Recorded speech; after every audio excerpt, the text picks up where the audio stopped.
Ah bah voilà.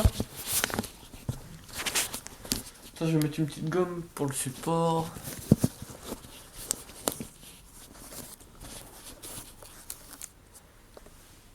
Bon voilà. Donc salut à tous. Donc aujourd'hui, bah je tiens tout d'abord à saluer TK et la communauté. Donc déjà, je remercie d'avance pour l'upload de la vidéo et voilà.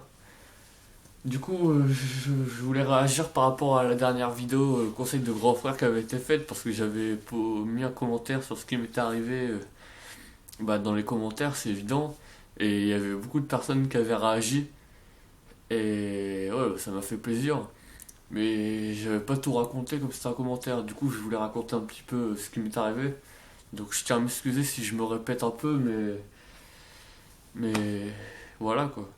Donc ça va être difficile pour moi de parler parce que bon, si je parle souvent devant un appareil photo, mais là ce sera devant plusieurs personnes, donc c'est un stress différent.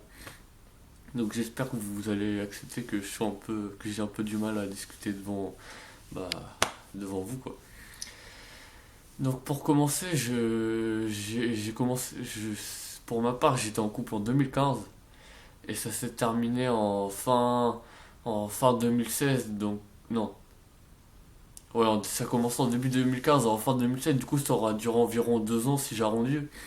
Et ouais, ça a duré environ 2 ans parce que ma copine m'a quitté en fin d'année.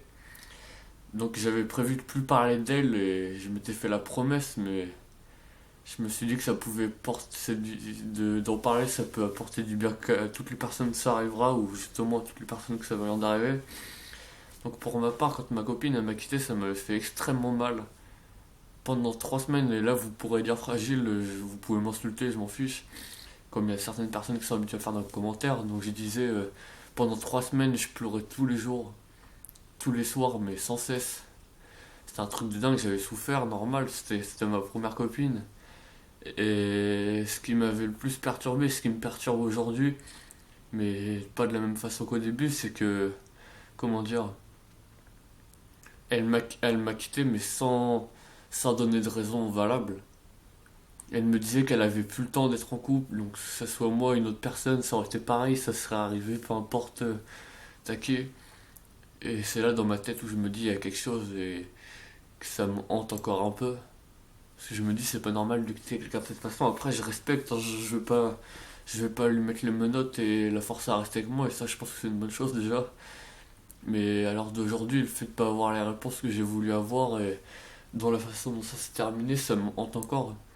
Toutes les nuits j'en rêve. Mais ça quand je dis c'est toutes les nuits 5 fois, 5 jours sur 7. Et ça me fait. Ouais, comme quand tu essaies de passer à autre chose, c'est difficile parce que la nuit tu rêves de choses dont tu aimerais oublier. Après, les gens ils disent, bah, il y a des personnes qui me disent, bah, tu vois que tu tiens encore à elle. Et c'est là, dans ma tête, je rigole parce que je me dis, ouais, c'est clair que quand je m'endors, j'appuie sur un bouton et je me dis que je vais faire ce rêve-là. Juste ce que je peux dire pour en finir, parce que je vais quand même pas parler trop longtemps pour laisser TK donner son avis, c'est que cette rupture, en 4 mois depuis que je suis plus avec elle, c'est qu'elle a pu m'apporter que des bonnes choses parce qu'avant j'ai geeké tout le temps dans ma chambre, j'avais pas de vie sociale. Et bon, j'ai toujours pas de vie sociale, mais je joue plus autant qu'avant. Maintenant, je sors plus souvent pour aller prendre des cours de dessin. Enfin, je fais plus de choses qu'avant et ça, c'est déjà pas mal. Ma personnalité, elle a changé. Bon, ok, faire une vidéo déguisée, ok, hein. Bref, je me suis promis de pas péter de câble sur cette vidéo parce que je suis quand même pas sur ma chaîne, donc autant respecter. Mais ouais, donc cette rupture elle m'a apporté beaucoup de bonnes choses comme beaucoup de mauvaises choses. Maintenant aussi, c'est là où les conseils sont bons à prendre, mais ça va être difficile à écouter. C'est que maintenant j'ai une dent contre les femmes. Et pas que les femmes, contre tout le monde quoi. Contre mes amis, je fais plus confiance aux personnes qui sont gentilles. J'ai vraiment du mal à ouvrir les yeux et à accepter de voir les gens tels qu'ils sont. J'ai une dent contre le monde, quoi. Après, ma famille, ok, j'accepte et il y a quelques rares personnes, deux ou trois, que j'accepte de parler parce que on le ressent quand des personnes sont naturelles et bah, c'est comme ça, quoi. Du coup, je vous remercie de m'avoir écouté, j'espère pas avoir parlé trop longtemps et à la prochaine. Merci tout le monde.